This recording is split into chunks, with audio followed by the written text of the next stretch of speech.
last week's bed rest book of the week. This week, because it's the start of a new academic year, I've decided to review this book. It's called University and Chronic Illness by Pippa Stacey. And it's a survival guide. Pippa has chronic fatigue syndrome, and she discusses the pros and cons, and also includes some experiences of others with chronic illnesses and disabilities in this book about studying at the university level with a chronic illness or disability. Now, it's been many years since I was an undergraduate, and well, it's been many years since I was actually at university at all. Well, I was an undergraduate many moons ago now. I did my undergraduate and first graduate school experience at my local university, and then I more recently, like in about 2015 I think it was, I decided to go to a university at the other end of the country to undertake a doctoral degree, and that this is another story entirely, really. That didn't go so well, and I was forced to leave on medical grounds because I couldn't get the proper support in place and things like that. And it would have been very useful to have this book, particularly when I was an undergraduate, and I wasn't new to disability by any means, but I was new to, or relatively new to, a mainstream experience. More and more people will, in the UK particularly, will be having a fully mainstreamed educational experience, even with quite a significant disability. So that side of it may not be a sort of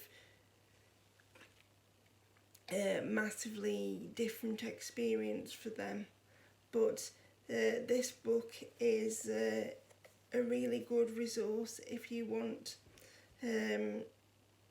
to go over the pros and cons of studying at home at it's just studying at a university or college near your home, or taking the plunge and going to study at a university further away, and maybe living in like the university accommodation, and what adjustments you might be able to get to enable you to do that, any extra funding, and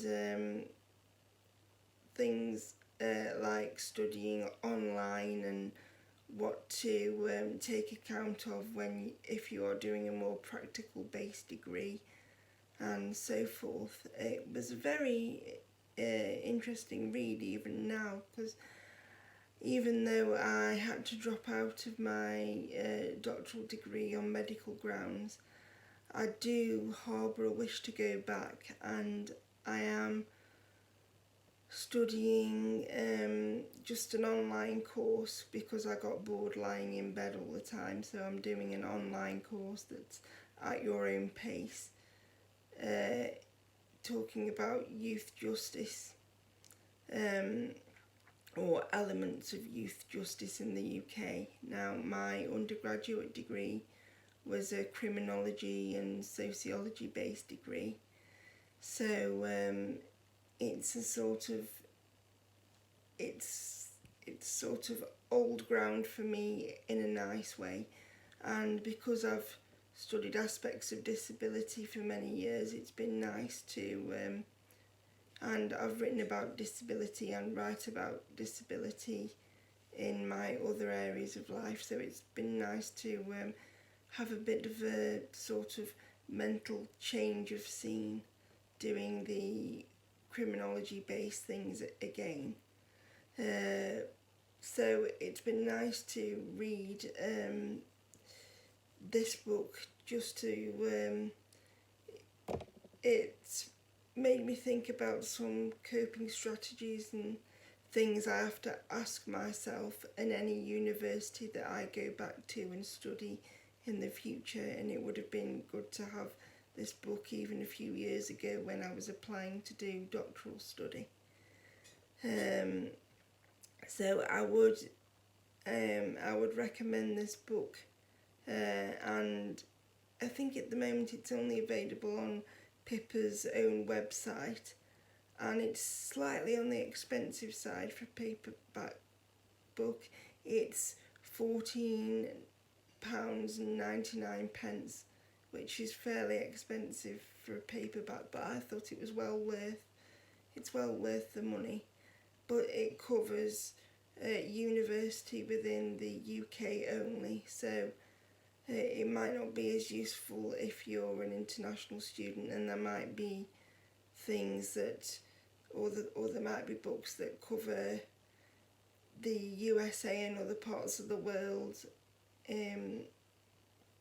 like in greater detail, or that might be more relevant to the way your universities and degrees are structured, because I know it's very, very different in the USA, for example, the way undergraduate degrees are structured and things you have to take by way of credits to progress in your studies.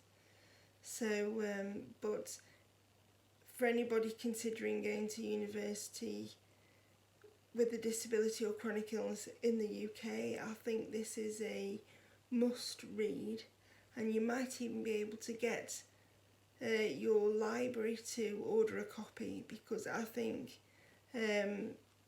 all local libraries and all schools and colleges ought to possibly have a copy of this book. It would be a useful resource for those thinking about continuing in their education. So it was definitely a good read, and it was interesting to read in print as well, because it's actually only available in paperback that I've been able to find. So it took me a while to read this book, and it wasn't as easy as utilising audio formats and things. So it would be nice to maybe see this available in an audio format or in a Kindle type format in the future, but it's definitely worth at least a look if you were able to get your hands on a copy.